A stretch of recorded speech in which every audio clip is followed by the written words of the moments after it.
સુરતના અઠવાડિયા વિસ્તારમાં પાડોશીમાં રહેતા શખ્સને દ્વારા બંગાળીમાં પરિવારની પરિત્યાગને એકલાતો લાભ ઉઠાવી દુષ્કર્મ આચરનાર નરાધમની અઠવા પોલીસમાં ધરપકડ કરી આગળની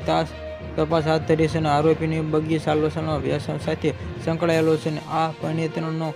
એકલતો લાભ ઉઠાવીને દુષ્કર્યું અને દુષ્કર્મ આચરતો હતો ને સુરતના અઠવા પોલીસના પંથકમાં આ હદ વિસ્તારમાં ટેલિંગમાં કામકાજમાં કરતા બંગાળી યુવકની પત્ની ઉપર અગાઉના પાડોશીમાં જ રહેતાના શખ્સ દ્વારા દુષ્કર્મ ગુજારવામાં આવ્યું છે અને અઠવા પોલીસ પંથકમાં પીડિતાની આપેલી ફરિયાદમાં જણાવ્યું હતું કે મોહમ્મદ હનીફ ફરીસન નામનો પાડોશી રહેતો હતો અને ટેલિંગમાં કામ કરતા હોવાની મદદમાં હનીફ કરી વારંવાર તેની ઘરે